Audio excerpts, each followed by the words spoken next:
Hi there, and welcome to the Homestead Education Podcast. Do you have a homestead, farm, or just dream of a rural life? This is a show to help you and your kids grow your own food and grow as a person. I'm your host, Kody Hanner. I'm a homesteader, homeschool mom of 6, and small town enthusiast. I was raised by an old school rancher and blessed by the grace of God to have been exposed to so much of what rural life has to offer. Join me every week to talk about homesteading, homeschooling, and growth with a homestead education. Hi, everyone. I have Kody Klein here today. She is a Minnesota homeschooling mom to 3 who is passionate about Jesus, her family, and good books. Her heart is for making homeschooling a little more life-giving and a little less complicated. And she has Little Treehouse Learning Company. Thank you so much for coming today, Kody. Yeah, thank you so much for having me. Yeah, it's Little House Learning Co. And I've been doing that now for about a year, and it's been really fun. It's had a lot of challenges in how I'm managing homeschooling and, a small business.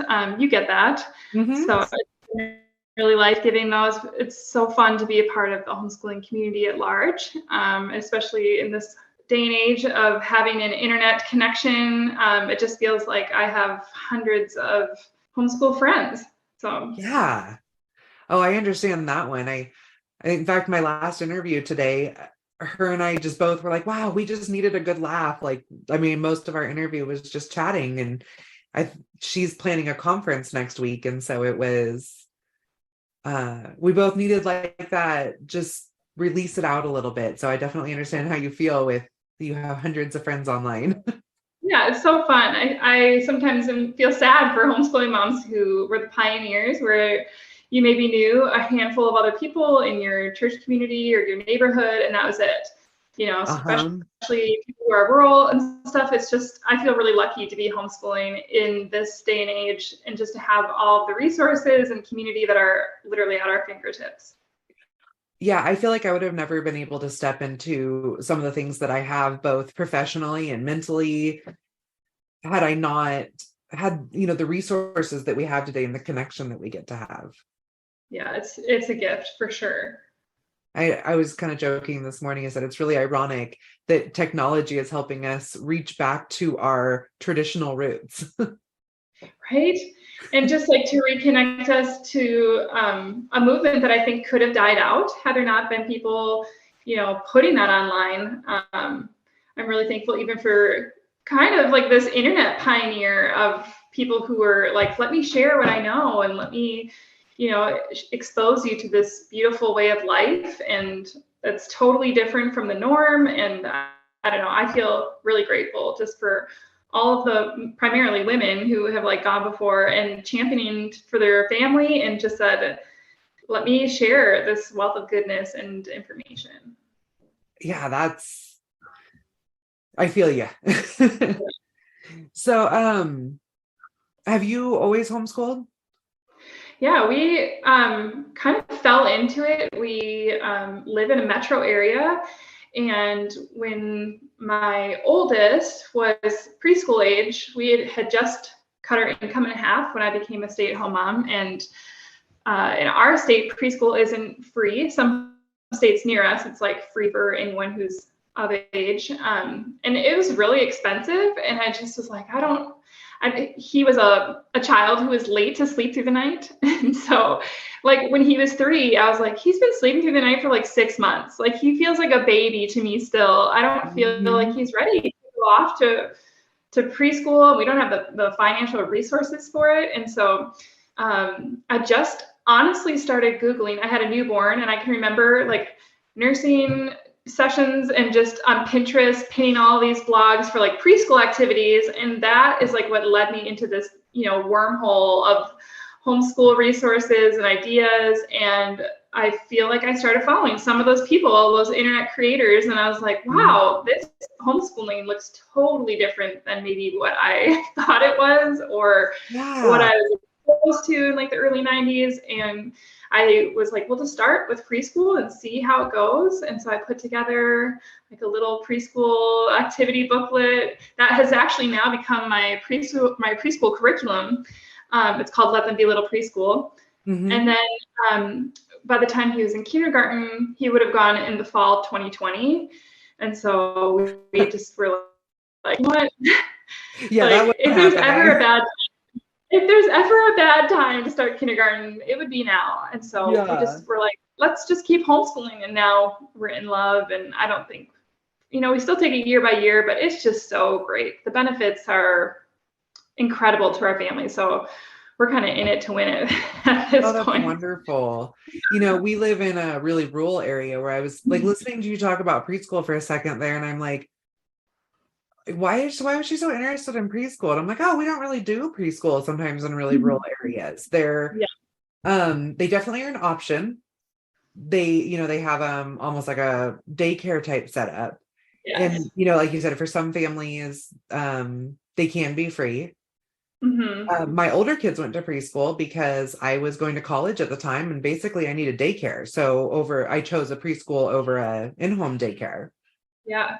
And I mean, they had a great preschool and I loved it. It was Spanish immersion. We lived in a very bilingual heavy area. So that was a really great place for them to start. And I actually loved their preschool, but like I was saying before our call, we did public school for 7 years and it wasn't the right place for our kids. Like I said, the public school made us feel like our kids were broken. And I realize now that it's actually the program that's broken.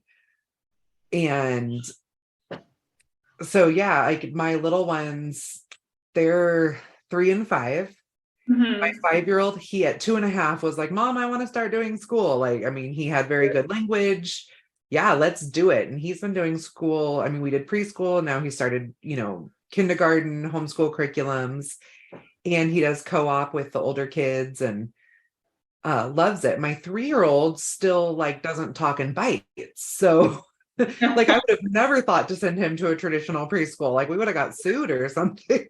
Yeah, it's so different with each child. And it is different depending on where you live. I was having pressure from friends where they're like, my oldest was very chatty and very like, I don't know if facetious is the right word, but like, they are typical firstborn. They like the things the way that they are, and was very like, this is how it's done, and I'm going to tell, like, just leader, strong. And so yeah, all of my friends were like, well, they really need to be in preschool. Like, why aren't you sending them already? You have a baby at home. Get them out of the house. Get them socialized. And so, it's ironic that when your kids are under 5, you have all these friends who are like, let's set up a play date. Like nobody ever is worrying most of the time about their socialization. And then when they're 5, they're like, well, how will you socialize if you homeschool?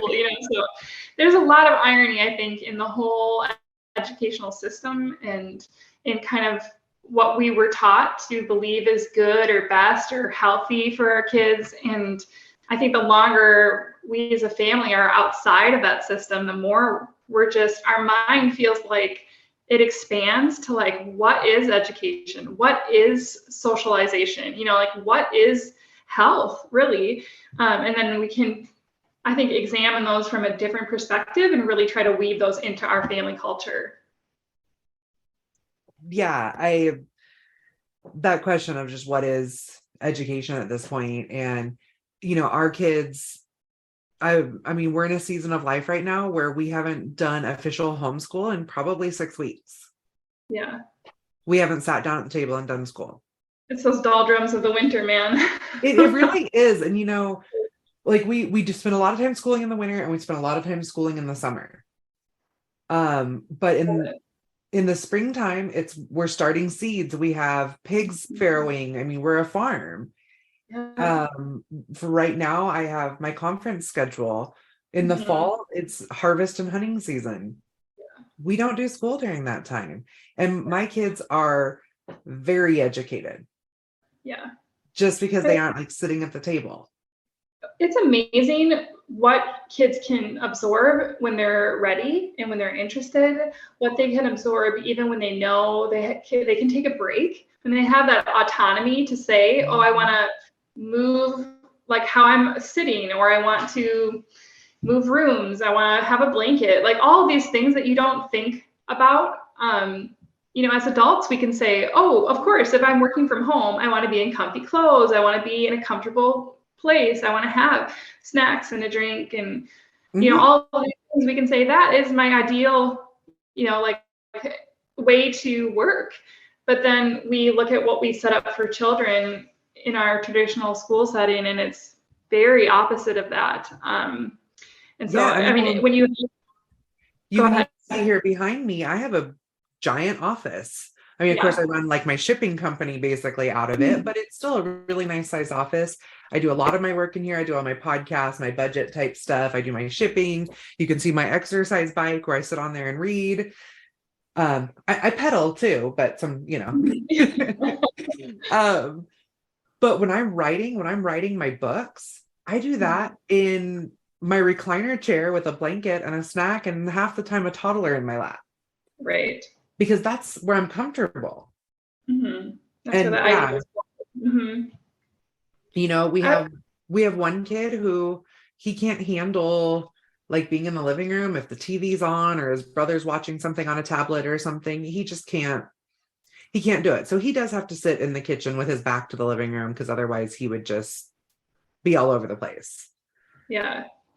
It's amazing, like not only scheduling wise, but when you open this world of homeschooling, all of a sudden, when you feel the freedom to really make it fit your family, like you can change the schedule, you can change so many things about the atmosphere of your home and the way you're presenting education, what method of education you're using, all of these things to really craft what fits your family, what fits your children, and all of the needs that they may or may not have.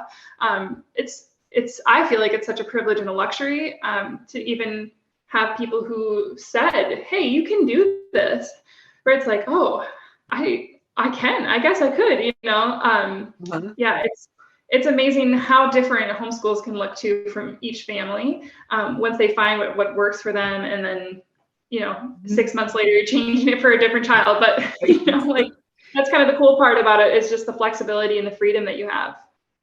I've always loved, like, for example, the idea of unschooling. I think I, as a child, would have thrived in the unschooling scenario because I'm a lifelong learner. Yeah. So I mean, as a child, I'd go to school and then come home and try to learn more. Yeah. And I actually, we didn't have internet at that time and stuff. I was constantly trying to find books, and I didn't live, my mom wasn't a real learner to that extent. Like, she thought the only books you had in the house were like the set of books that were like the fancy books in the living room. Sure. That I probably read like 7 times. So like, I think I know the 1987 world record book inside out and backwards, because that was, it was all I had to read, and I would just read it and read it and read it. Whereas my crew now, I had one of our older teens, he has ODD, it's oppositional defiance disorder, and he needed that structure. We needed that structure. If he didn't have structure, he would manipulate the situation, and it would be a nightmare for the whole family. Yeah. So we had to keep this really tight school schedule. Because if we took a Monday off to go to a doctor's appointment, in his eyes, we never had to do school on a Monday again, and he would fight it tooth and nail. Well, if we could take last Monday off, why can't we take this Monday off? I'm not doing any work. So now that I say gone, he works outside of the home and he doesn't do school anymore. We learned we just couldn't handle that one anymore. Yeah, you know what? I mean, at 15, he said, I can't do school anymore. Can I get a job? And we're like, well, let's try it. Let's try it for a season and see how it goes. And he's worked full time since then. He's almost 18. He's now an electrician's apprentice. He's been doing that for 2 years. Bought himself a nice truck. He's on the fire department. Yeah. So what if he can't sit and do school? Oh, and he's working on his GED on his own so that he can get his apprentice license. Yeah. And isn't it so great that he has the flexibility to just do like what he was meant to do? Like, that was one of the things for me when I grew up in traditional schooling. I really felt shackled in high school. I was probably more like you, like a self-starter, somebody who maybe unschooling would have worked for, or just there was a lot that I wanted to learn, and I was fine to do these other subjects, but most of the day I felt like it was just busy work. I hated feeling like people were wasting my time, and I felt like so much of my schooling was just wasted time people talking, people chatting, time to work on your own, transition time between class, or I was like, dude, what am I doing? I could be doing a million other things right now than just sitting here waiting for you to like wrap up whatever it is that you're doing. And that was one of the things that I remember just being so bored, where I was like, look, this is not fun. Well, when I compare like what we do in homeschool to like what I did in high school, like, my kids, they're done with their schoolwork sometimes in like an hour. And I'm like, what did you do? Like, you didn't have time to do anything. And then I look back on it, and I remember sitting in like, say, high school Spanish with a single worksheet we were going to do that day. And it took the entire hour to get through that worksheet because nobody could keep their heads on straight. Yeah, they say they did a research study, and they said that statistically, for every 45 minutes that kids are in school, there's only 8 minutes of work actually being done. So like when you compress the whole day, you're like, well, yeah, you could probably get all your work done like an hour or two. Like that's basically what you're doing at school. Plus you have all of the transition time, like driving to and from school and pickup times and lunchtime, where it's just, a lot of waste. The social stress. Yeah. I don't know. I can't say that we won't ever send our kids to a school system, but I feel really grateful just to be homeschooling. It doesn't mean that homeschooling doesn't have its challenges, obviously. Oh, yeah.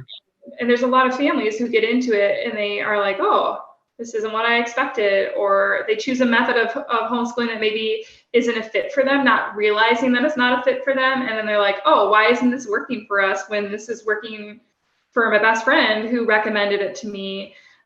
And then I think they can get stuck sometimes. And that's a passion of mine, is coming alongside families who feel like they're stuck homeschooling or who are just getting started and don't know where to start, or feel like, well, I just know this one lady, who I met through a friend, or who maybe goes to my church or whatever, and I'm just going to use whatever she uses. And then all of a sudden they're like, ooh, this is not good. This is not cool.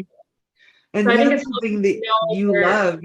Oh, sorry, go ahead. There's a little bit of a delay. So yeah, I think even like something that you love as a parent, you said it in front of your kids and they're like, no, this isn't for me. And, it was really hard with our ODD kid because he was defiant to every curriculum. Whereas like now our younger crew, they'll have conversations with me about what they want. We have, hey, we're going to sit down and pick our 5 curriculums for the year together. And if there's one we all hate, we get to veto it. Yeah. So like, it's still, I work through that. You're 14, you need to finish a curriculum. You can't just throw out everything that bothers you a little. But around Christmas time every year, we pick 1 or maybe 2 if it's really bad that we just don't love. Yeah. And it gets to go. And then we get to buy some new curriculum mid-year and it makes it fun. So that's that autonomy piece too, which is super great, especially as your kids are getting older, is to give them more, freedom and choice over what they're being taught. As somebody who had zero freedom about what I was being taught, or even what my course options were, it's a cool thing to be able to give your older students, especially. What are you interested in? Do you want to work? Do you want to, be a firefighter, electrician, or do you want to, pursue music or whatever it is, just to give them that extra time? Like I said, we haven't done school in probably 6 weeks. Right now, my 14-year-old son is sitting out on the couch reading the history of American agriculture. Love it. It's like they're passionate. He came to me a little while ago and he's like, hey, are there books out there about the history of like farm equipment? Yeah. I was like, yeah, there are. I don't have any, but I do have. And I showed him 3 or 4 books I had that would kind of fell in that category. And he picked one and he's out on the couch reading it right now, where my daughter, little Miss, Mother Hen, she is getting us completely packed for our trip today while I'm doing all my podcast interviews. I mean, she's putting together our itinerary. She got into my wallet and pulled out my business credit card and my ID and put it in my little travel pouch that I have. And she's just, on it, has it already. And I don't even have to worry. Like, she's so on it like that. I can pretty much, I'll ask because she is 14, but it's close enough that I would feel confident, like walking out the door and grabbing my briefcase and getting on the plane. Yeah. That's like the beauty too of homeschooling is you have all of this, the extra time that you get to choose what to do with. And some of that is this life skill where you're Mm-hmm. saying, how do you budget? How do you pack for a trip? How do you like do chores around your house? My husband works at a university and he sees students all the time who come in and are 18, 19. They have no idea how to do laundry. They don't know how to cook for themselves. They don't know how to I got a parking ticket or I need to get an oil change. How do I find somewhere when I'm out of state or I'm out of, where I grew up?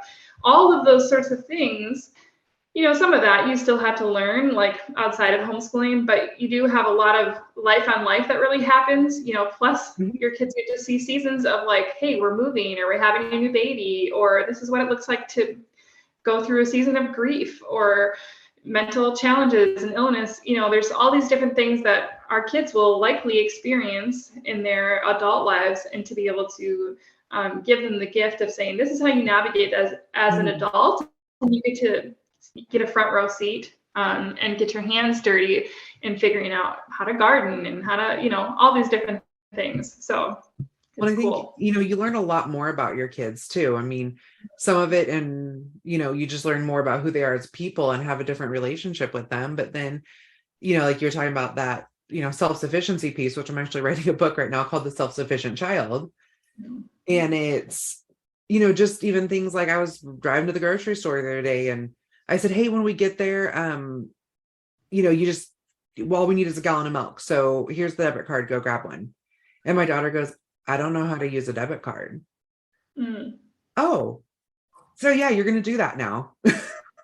Well, she was like, by myself. And I'm like, no, I'll send your brother in because he does know how. Yeah. But it's, because they're twins. And so I always just send them to do stuff together. Yeah. And so he knew how to get the cards while he knew how to run the debit card, but she's better at reading the list and picking stuff. Totally. And I didn't realize that she had no clue how to run the debit card. So, but I feel like there were so many things that I wouldn't know about them if they were spending all their time at school and then after school with sports and with friends. And not that they don't have sports and friends, but it's a different life.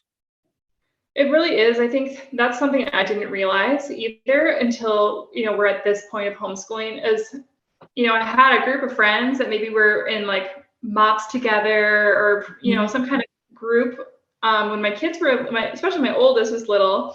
And then as we got older, like our worlds just diverged because we chose homeschooling and they chose a different path. And now, that our oldest are like second or third grade, just seeing the stark contrast in what it looks like to have a life that's revolved primarily around school and school schedule versus like a life that isn't. Mm-hmm. I mean, I don't think I realized how drastically different they actually are until you're living it. And it's like, wow, okay, yeah, we don't do it. Like, we don't have to plan around a school calendar for traveling, and we don't have to worry about waking a baby up to go do drop off and pick up, or we don't have to pack school lunches, like all these different things, permission slips and sports. And we do a lot of outside activities and social stuff and co-ops and, things like that. But even then it just doesn't compare to like, oh, your child is literally gone from you for like 8 hours a day. Just so different. And it's hard to explain that too. It's hard to explain to somebody how different it feels to be home with your kids all day. So. Yeah. And you know what? I'm not a very, I don't know the word for it is, sensitive or emotional or I know what word I'm looking for, but touchy-feely keeps kind of popping in my head. I'm not that type of mom, and I never have been.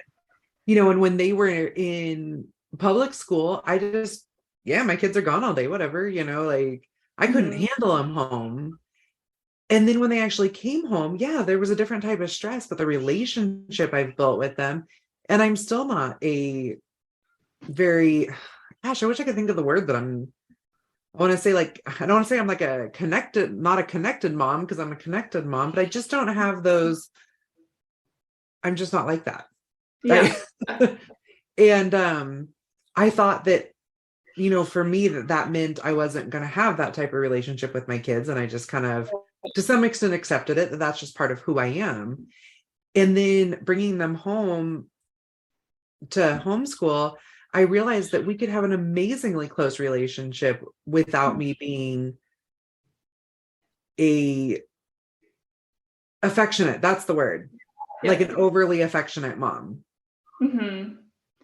And actually, my mom, she was an overly affectionate mom, and it made me really uncomfortable. And she would like yell at them when I became a parent. She would yell at me for not being affectionate with my children. And I honestly look at it now, like, and when they were public schooled, I still had that, like, man, my kids aren't going to be connected with me because I'm not affectionate. And then, like I said, having them home now, I don't have to be an affectionate to have an amazing relationship with my kids. That homeschool was that catalyst. Yeah, isn't it amazing too that we are just, our society is so like trained to think this is the only way, that we would rather accept, oh, well, I just won't have a close relationship with them. Or like we just are trained to accept that when they get to a certain age, they're going to have, their whole world is going to be peer oriented and less connected to your family. You're just like, oh, this is getting older. I always think it's funny, like personally, I feel like 0 to 5 is such a hard time. It's like, it's emotionally and physically exhausting. And then finally, when you get to this place where it's like, you're sleeping, they're self-sufficient, no diapers, like, then they're getting to that fun place. And then you're like, see ya. I'm like, how sad is that? Where it's like, I mean, toddlers and babies are fun too in a different way, but it's like finally it's becoming their own person. Then you're like, you don't even get to see who they are because they're gone from you all the time. I don't know. Time was such a big one for us of why we got into it, because I like our family values togetherness. We always say, why do alone what we can do together? And we just really feel like if we have the choice to do life separate from one another, where you're going to graduate and not even really know your siblings, not even really have a relationship with them, because you are always, I love how much my kids love each other. Yeah, I mean, it's not always loving, right? But at least like they know I had each to other. laugh. Like last night, my twins, they're boy-girl twins, but they kind of forget that they're 14-year-old boy-girl twins that are supposed to hate each other, I guess. And like they flopped down on the floor with their phones and pillows last night, and they were like almost touching. And the next thing I know, they're in a fight. Why are you touching me? Why are you so close? I'm like, you guys are the ones who laid next to each other, you little weirdos. So I'm a boy-girl twin as well. Like I have a twin brother. So like I totally get that. It is interesting, even with growing up with a twin, like he was the only one I really saw, because we had lockers next to each other, we shared a phone and a car. But even then, like I didn't really see him all that much. Comparatively, when I think about even now how much more time I've spent with my own children than I have like with my family of origin, my siblings and my parents, like, and my parents like try to be involved and they were good parents, but I just think that it is so different. So I'm really thankful that we found homeschooling, because what I knew of homeschooling growing up, I would not have wanted. I just didn't realize that there's all these different methods to homeschooling, that like, oh, what I knew of was like a classical method or a traditional method, but what resonates for our family is something totally different, So even now, like the knowledge of what people know about homeschooling out there in the world like seems pretty limited, unless you're going like purposely looking for it. Yeah. Honestly, like you said, finding what works for you, people ask like what style homeschooling we do. They're like, oh, do you do classical or Charlotte Mason? I'm like, we're actually eclectic homeschoolers that do school at home 3 days a week, and then we unschool 4 days a week. Totally. People are like, that's a really big stretch. I'm like, I know. I do feel like most families, the longer they're in it, the more that everyone ends up in like an eclectic kind of hodge, because you have more learners and you have more experience, where I think you can like trust what you're interested in more, and you kind of, it's just easier to go off cuff when you have been doing it for a while. Yeah. And then, I say the school at home part, I have both my twins want to go be science majors. Okay, fun. So, and they've been very adamant about that since beyond a young age. Like at 3 years old, my daughter was using the process of photosynthesis to argue with me. I mean, just very locked in on that. So Yeah. we do like 3 days a week. We do a pretty regimented math and science, English. Like we sit down, we get it done during our seasons when we're doing school, so that they are comfortable with that. You need to be at the table at 8 o'clock, dressed, pills taken, breakfast completed, ready to learn, because that's how it's going to be in a college setting. Yeah. But then we spend the rest of the week basically unschooling to be able to explore what else they could possibly want to learn. Yeah. I mean, you have these kids, these poor kids who are coming into a college setting where they don't really know what they're good at, except maybe they're good at getting grades, or maybe they're not good at getting good grades. They only know kind of like, well, I think I should like go into science or math because that's what I got the best grades in. And forgetting how big the world is, of like, it's more than just like these couple of boxes, English, math, science. But they never had that time to really explore what is it that I care about the most, that really like excites me, that motivates me. And instead they're kind of like, well, when I was 15, I said I wanted to be a doctor. Or when I was 12, I told my mom I wanted to be a doctor. And so I guess I'm going to be a doctor. And then they get into it and, $80,000 later, they're like, maybe I actually like business. And I don't know why I'm here in medicine or engineering or whatever it is. My daughter, she has always wanted to be a vet. That's, I mean, all she talks about, I know all little girls go through like, I want to be a vet stage. Like this girl still reads animal husbandry books for fun. So I'm going to roll with, she's pretty comfortable with it. Yeah. And she probably has that experience like on the farm where she's getting the abilities. I think that's how kids that are homeschooled like can really shape and find their passion a lot more, because they're not confined by all these check boxes, and they're like, oh, okay, I actually do know I want to be a vet because I've lived it and experienced it and had all this hands-on learning and time to pursue it, Yeah, and she does like vet science and 4-H. She volunteers at the vet's office. And even this year she goes, I found that I'm not real comfortable with the large animals. Even though we have the farm, I just don't feel that comfortable getting physical with them. She's like, so I think I want to show a dairy cow this year so that I have to get more hands-on with our animals. Yeah. I'm like, cool, whatever you want to do, like, let's roll with it.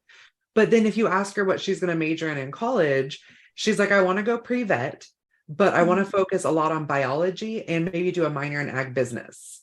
She's like, so that way, if I lock in on vet science and that's what I want to do, I can go on to vet school and I have the biology and the pre-vet under my belt. Yeah. And she's like, and if I don't want to do vet school, she's like, I know I want to work with animals in some way. So the biology, I can maybe go into some form of wildlife biology or something. And she's like, and you got to have the ag business. She's like, I listen to you. You have to know how to do business. So I'm like, do it, girl, Whereas my son, he's always wanted to be an engineer. That's all he talks about. I'm being an engineer. He buys those books on how to, build little bridges and that type of stuff. And the other day I said something to him about an ag engineer, and he goes, wait, what's an ag engineer? I said, well, like, all the equipment over at our friend's house who has the bigger dairy than we do, and all that equipment runs through the milk house and stuff. Ag engineers design that. And he was just like, bing, light bulb. I mean, it's all he's done and researched and talked about since then. Yeah. And I was like, he wouldn't have known that there's even those types of processes if he hadn't have been involved in something else. 100%. I think a lot of kids, they pick a major because they have a parent who encourages them, or it's like, parents are trying to help them sort through that. They get in it. They're literally 2.5 years before they're even like getting any kind of internship or hands-on experience in the field. And then it's like, okay, here I am. I'm like 3 semesters away from finishing my degree, or 2 semesters, and I really don't want to do this. And that's hard. I think the older I get, I feel like, hey, if you can market yourself, like you can pretty much do anything. Like if you have the business mind, and like the writing mind, if you can write and market, you're you're good as gold. You can do a lot of different things if you're like entrepreneurial minded, and then if you are this like technical job, it's like, yeah, great. Know that early on, go get your technical, whatever that is, get the hands-on experience, make sure that's what you want to do, and go for it, Yeah, well, with that, he's going to work for the neighbors and basically like be their grunt mechanic for the summer so he can earn a steer off of them to raise for 4-H next year. Wow, that's awesome. And so my husband's actually their mechanic. He does their mechanic work all year to save up enough money or to pay for our hay. Basically, they trade. He works for them and gets our hay for free. And so my son's going to go work for them and get a steer. And I just totally had my brain stopped. I think I'm frozen in my office. Like it gets too hot in here because we have to keep the doors shut because my toddler is a terrorist. Okay. Like shut, locked, like latched, double latched. And it gets too hot in here. So I have everything off and it's freezing. So well, you can too. It's like all probably up there swirling. So I mean, kind of where I was going with this is we're talking about all these different styles of homeschooling and what that can do for every family and what pursuits you can take with that. And that's actually part of why I asked you if you'd like to come on today, as I saw that you are actually starting to teach on the different styles.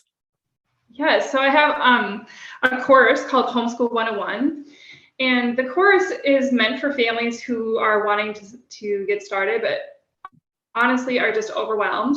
I think there's a lot of people who got interested in it, in the whole 2020 experience and were like, oh, actually, maybe I could do this. Or they saw behind a curtain and were like, maybe I could be doing something different or doing something better.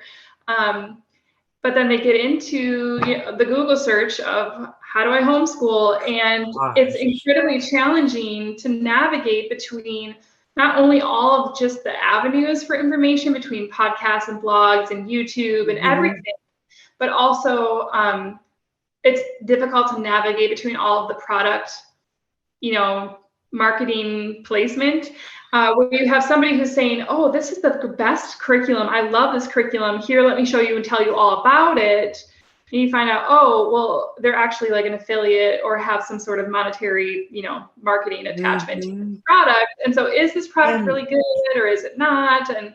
And they don't know that really all of these curriculums are founded in a teaching method or a teaching style. And if that doesn't click with your family, like nothing really is going to click. Well, and then also you Google how to homeschool, and half the time the first 10 things that pop up are ads, and half the time they're for K-12 style programs. Yes, which is a traditional program, which is great. If you are somebody who thinks maybe we're just going to try this for a little while, if you really want like a lot of structure or a teacher's guide, if you want like the whole tests and quizzes, or honestly, even if you're easing your child out of conventional schooling, or for a lot of people who have a teaching background, like the traditional method, you want to make sure that whatever curriculum you choose is in the traditional method, and that's great. But there are when we first started homeschooling, we didn't know if that was going to be a forever choice for us. So we homeschooled through a charter that they still let us teach whatever we wanted. But we were still accredited. So if the kids wanted to turn around and go back to public school, they weren't going to be missing credits. Yeah, that's great. But that wasn't really cool, the right choice for us long term. But that's a really good one for people who aren't sure what their long term goals are, or if they have a high schooler that doesn't have other, they need to get their degree. That's another good program too. But yeah, sorry, I just always like to. Some of those programs are great. Some of them aren't, Yeah. So my course really walks, the first third of it walks them through these different teaching methods and styles. And it helps them take what maybe they already value as a family and say, this is your starting point, is your family's values. And then through this, let's find your teaching method. And then through that method, then let's find your curriculum. So you don't have to do a super crazy Google search where it's just like, okay, if I'm somebody who really values for example, the integration of learning. I like to do a deep dive. I really like to I have a lot of multiple ages or a lot of learners at home. And so I want everything to be interwoven. And I feel like interwoven style learning reflects life more authentically, or, I want the maybe benefits of a classical style or a Charlotte Mason style, but I want more structure to it. Like if that's you saying this is what education looks like, where we're going to study about the Middle Ages and everyone is going to learn about the Middle Ages at their different levels, that is a unit style. Mm-hmm. And so you're going to need to find a curriculum that is a unit style that has that as its foundation for the curriculum. So it kind of walks them through that, and then it walks them through, like I said, that's just a small portion of it, but then it gives them kind of all of the recommended curriculums for that style, and then all of like the links and the internet links of like, here's a blog if somebody has used it, here's a YouTube. It's basically all the research that I did for like 4 or 5 years compiled and saying, let me save you this headache. I'm a researcher. I get like just energized by it. I like to do that. Other people do not, and that can be a hindrance to them homeschooling. So it's like, here, let me put this all together, save you all the time and effort, just give it to you. I love it. I'm actually launching a membership next week on starting a homestead business.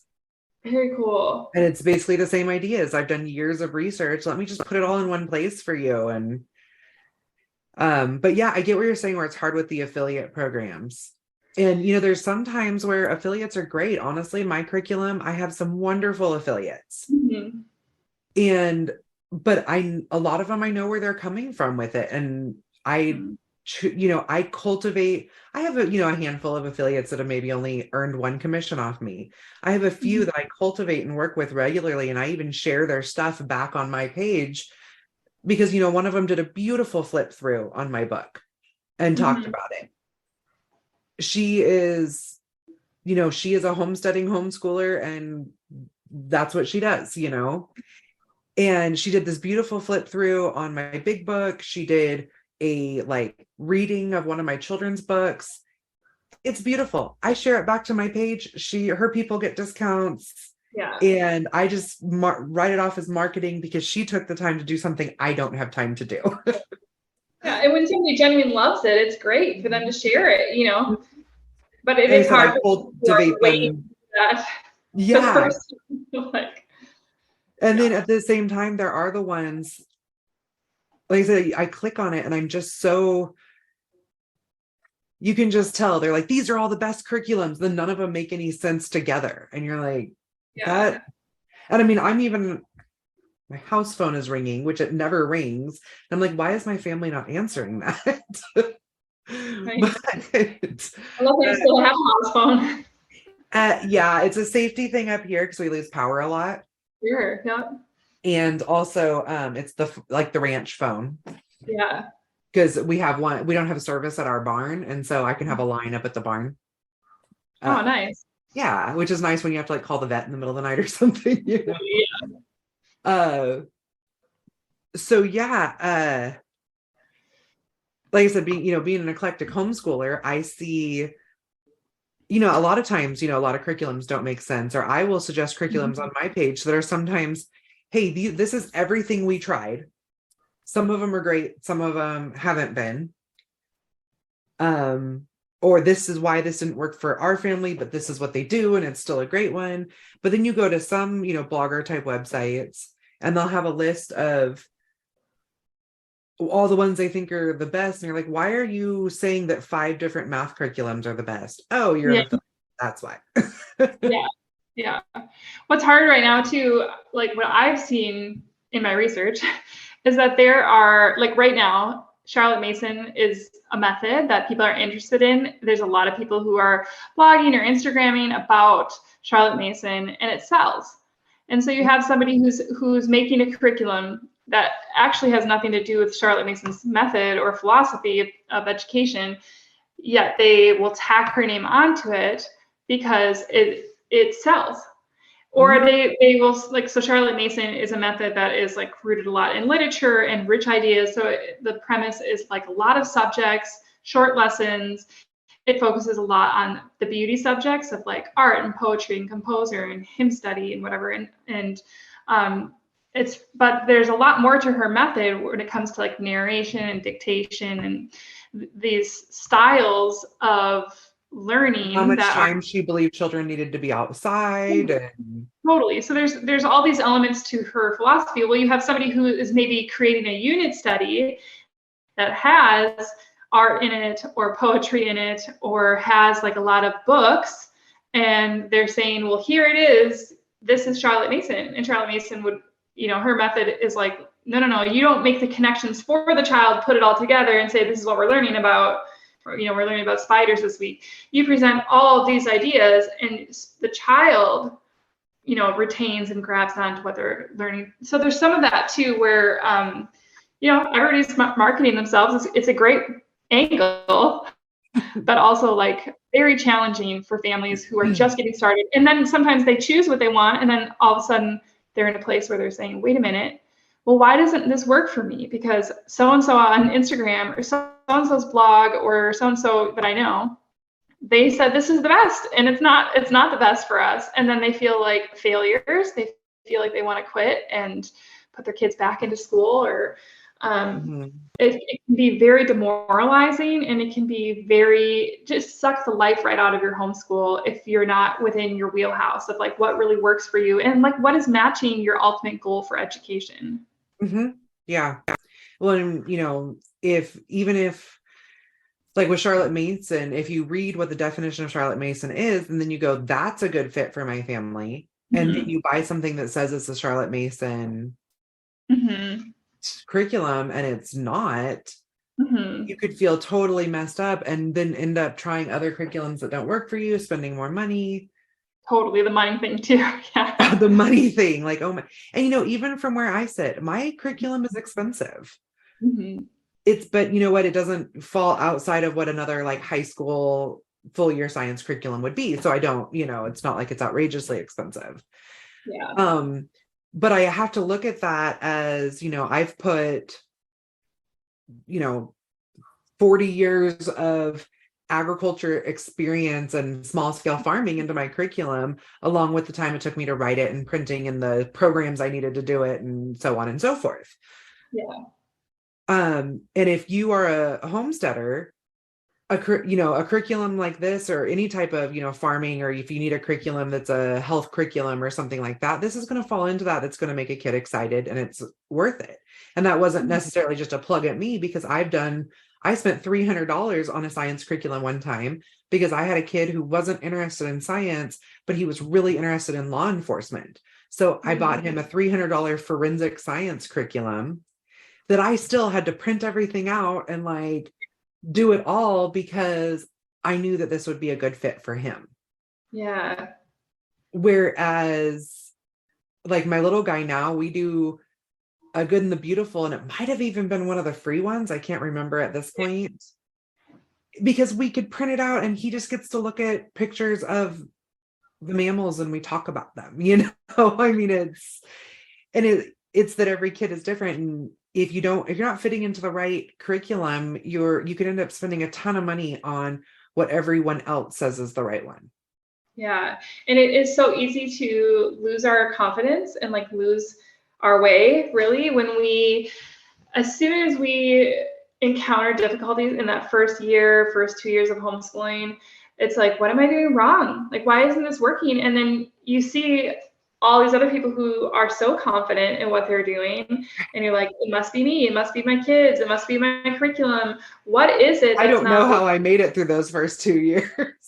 Sometimes that's where the technology piece is not a gift, is like when we're not able to discern. Like, you need discernment in navigating the world of the internet, right? Like, no matter what you're into, but especially with homeschooling, because it is easy to sometimes be like, well, it's working for everybody else. And when you're uncomfortable, or you just don't feel like, when you're uncertain, it's really easy to let doubt just creep in and just snatch away all of your confidence. Yeah. So we're getting close to the end, but I have one question, and then I want to make sure we hit all the good stuff. Can you give like a quick rundown of what all the different teaching methods are, and maybe like a one sentence, just a little bit of value of what people can like research for themselves? For sure. So you have traditional, which we talked about, which is essentially doing school at home. It doesn't have to be quite structured, but that's the premise of it. You have Charlotte Mason, which we talked about, and her method is it takes a lot of legwork to really understand some of these things, like how do I teach dictation? How do I teach narration? Oh, your child is only doing oral narration for the, until fourth grade or whatever. So there's some of that takes a lot of legwork. But it's been around for a long time. It's focused a lot on beauties and lots of ideas. Sorry, that's not one sentence. No, it's fine. Homeschooling, so I'm like, oh, so much. I didn't want you to give away all your goodies, Yeah, sure. And there's unit style, which we've talked about. And there's unschooling, which unschooling works really well for families who are, they want their education to be as far from conventional or traditional as possible. In a lot of ways, they have kids who are self-starters. They want lots of flexibility. That requires more on the parent too, sometimes, of putting that together in a way that still is getting a rigorous education, but can be super especially cool. If you live in a state that has to state how many hours you're putting in. That's a lot of hours, days, or certain topics and subjects that you're covering. And then you have oh, for sure. And it's such a cool thing if that's what your kid is interested in. Like you look at, honestly, any Olympian who's homeschooled, like they're basically unschooling, where so much of their, education is involved in their passion project, their whatever the sport is and stuff. Anyways, and then you have classical, and classical method, works really well for families who want their child to know a lot about history. They want them to know a lot about language, Latin and logic. They want to be in a method that's been around for a long time. It's really tried and true. That it's built on the trivium. So there's a lot there, kind of like Charlotte Mason, where there's some of it that requires legwork and learning how to execute that method. But those are kind of like your top 5. And then, like I said, everyone, I feel like, ends up into some kind of eclectic model where they're kind of doing a hodgepodge of those 5. There is like Waldorf and Montessori too, but a lot of those don't extend past the early years. A lot of them don't, the benefits of those don't extend quite, far into like middle school, high school, upper grades. And then one of the things that I highlight in my course too is secular homeschooling, where you are homeschooling without a faith component, because even though homeschooling is growing, living in a metro area, there's a lot of people who are secular homeschoolers, but a lot of the resources still will have roots in Christianity or have a Christian faith component. I wanted to highlight that too for families that are not Christians and don't want it as part of their curriculum. So. And, that's a really valid one. Like my curriculum is, technically it's secular. I don't even know that I follow all I think it probably falls more neutral, but in that there isn't necessarily a reason to teach religion and farming. There can be reasons, and if that's the type of curriculum you want, there's definitely things out there. I mean, we're a Christian family, and we do our devotion every morning and then step right over to our secular science, because that was my favorite science that I picked that year. And but I have that conversation a lot online with potential customers. They're is this secular? Well, yes. And then somebody comments like, it's really sad that you feel the need to take God out of it. And I'm like, no, that's not what I said either. What I said is it's brass tacks farming. So then somebody else goes, oh, so it's not really science. I'm like, oh my gosh, people, like, no, this is just a really solid, it's an applied science that because it's applied, there is no philosophy involved with it. And in the character piece that I do teach in it, because I do feel like that character and homesteading go well together, I kept that secular specifically because I already am selling this to brick and mortar schools. And my goal was to be able to reach a generation that is disconnected from farming. Yes. And I think as a Christian family, I would say, well, you can't be out in nature, out experiencing animals, farming without recognizing, creation and God present in all of the life cycle of the animals and farming. I mean, there's so much about creation and nature that is tied to faith. And so I think it's easy for families to add that in versus families who are like, no, that's a hindrance, a stumbling block to. Well, and kind of that's a place I also feel like parents should, that's the parents' place to teach those things. As a parent, I choose some Bible curriculums or devotionals that I feel like fit my family the best. When it comes to Bible curriculums, I prefer the ones that teach the brass tacks of the Bible. When it comes to our devotion, then that's when I go more, I need, devotion for teen girls, something that I feel like is going to fit into each individual child. Whereas I know that my background, I am not qualified to teach the masses religion. Yeah. And with that, my curriculum is, I am qualified to teach biology and agriculture, and, and I don't want to eliminate any, when my goal is to reach a generation who's disconnected from farming, like you said, that's a family can easily either bring more Christianity into it or the relationship with God in our world, versus a family can also take it and be like, hey, look at, genetic modification and, selective breeding. That's proof of evolution.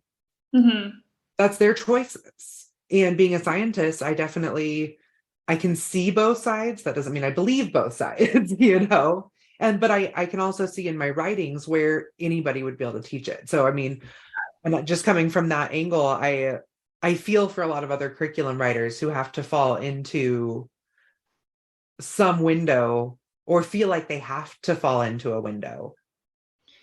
Yeah, I think that especially the people who were writing curriculum in the early 90s, even through like mid 2000s, everyone was catering to a Christian audience. And I think, unfortunately, then that puts up a huge hurdle for families who don't identify as that, but still want to homeschool to be able to find.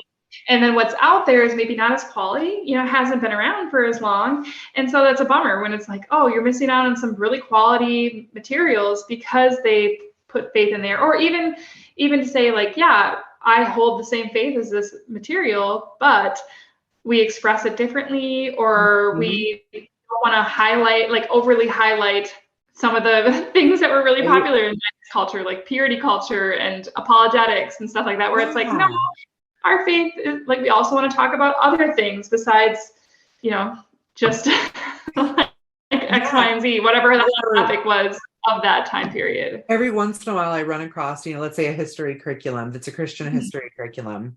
Some of the Christian history curriculums are great, and where they work religion in really well, or, there's kind of a like, and then here's a Bible verse that makes sense for this type of situation that this person was in. Whereas I can think of a couple that I really loved loved with that. Whereas there's another one that's actually it's one of the main curriculums that's out there, curriculum publishing companies. And I bought one of their histories, and I'm, reading through it with the kids. And I was like, I don't know, it was talking about some general for some country back in the Middle Ages or something. I don't even remember what it was. And they're talking about, all of his military techniques that he did and political angles and who worked underneath him and how they trained, and, that. And then at the end, they're like, and he won the war because God was on his side. And I was like, no. Like, what about the other guy? Like, did God not love him? And this was like a junior high level curriculum. Yeah. Where it's like maybe wrestling through some of those harder concepts and not just Jesus, Jude. Yeah, I feel like just to make it a Christian religion, they did, like, or a Christian curriculum that they, write, 5 chapters on, military strategies and, remember, it's a Christian curriculum. Oh yeah, so God made him win. Yeah. And I was very disappointed by that. Yeah. And it so cheapens it somewhat, where you're like, I think the difference is, and again, it's kind of like that how you present information, and where it's like, you can see, wow, God really equipped this person with all of their knowledge and skill and experience, and situationally, circumstantially, that is like God was in it, versus like, I don't know, it cheapens some of that information that you want to wrestle through. You want kids to like really navigate and learn through. So yeah, and I mean, I've read another book it was a secular one, but that's besides the point. But it also, because it talked about how between what was going on politically, religiously, and farming in this, or in agriculture in this particular country, that they were, say, making mistakes. And because of those mistakes, that's what made them lose the war against the guy who apparently God was only on his side, And if you look at it, well, okay, yeah, maybe this other country, they were practicing, an idol religion. Yeah. And they had over farmed because they weren't protecting their land. And yeah. they had a guy in there who was all about his own riches. So yeah, that probably very much affected them losing the war. But to come at it from the perspective of, like you said, it cheapens not only the history of the curriculum, but of our religion. Yeah. My hope is that as we collectively walk down this road of homeschooling, as more and more people, 5 million people, 5 million families are homeschooling in the year 2021. So obviously now they haven't done research recently, and there's still a lot of parents who don't report and stuff. But we live in a state where we don't have to report. So I love it. Yeah. So it's like, who knows if they count you or not. But, the world is expanding, and the homeschooling world is expanding. And my hope is that there'll be a meshing of this kind of secular and Christian, so that, if Christians are saying like, so that homeschooling isn't just put in this little box, but also so that kids are still having a relationship with people who are different than them, who look different than them. And so that as parents and as mothers, like, we can be sharing like the hope we have in Christ. And that it's not just like, oh no, this is our co-op and we're all Christians, we're all white, middle class, like whatever kind of what the demographics were in like 1997, but to say, no, like we can have a more, a meshment in just the way that we learn at home, and we can still have diversity of relationship and of ideas, and we can sort through that from a biblical, worldview in our home, but also that we're not like limiting it to just one style or one small box of education. Well, plus I like to live in the gray area. I'm not a black or white person. I'm very gray. And I like to teach on like problem solving and stuff. So I want everyone to make those decisions on their own, but let me actually give you information, not what maybe like the media or the biased public school systems are teaching. Like, let's get a real, like, let's actually learn it and learn how to discern it. Yeah, it's like, why would we pull you out of one bias system to just put you in another bias system? Like, no, our job is to like offer ideas and to wrestle and help you learn discernment and wisdom and knowledge, and not just to teach you another, very limited way of thinking. Limited worldview, yeah. Yeah, for sure. Well, do you want to tell everyone where they can find you? Yes. So you can find me at my website, my blog, littlehouselerningco.com. And I'll link all this. Yeah, I've got all my products there. So I have, like I mentioned, a preschool curriculum for ages like, I would say 2.5 to 5, that is really based on exploration and just a gentle it's more of like a menu than it is a curriculum or checkbox. It's been really fun. I've had almost 2,000 families use it. I just launched it in August. And it's been really fun to see all these little kids just enjoy exploration without being pushed into early academics. So that's called Let Them Be Little Preschool is what that is called. And then I have my Homeschool 101 course, which I mentioned. And then I do have a faith-based resource called Habits and Hymns, which kind of goes through a little bit of virtue training and hymn study and has those kind of faith components that my other two resources do not. So yeah, and then I blog there, and then I'm also on Instagram at Little House Learning Co. Little House Learning Co. My handle. Yeah. And so my favorite question for all of my guests is, what does keep growing mean to you? Keep growing.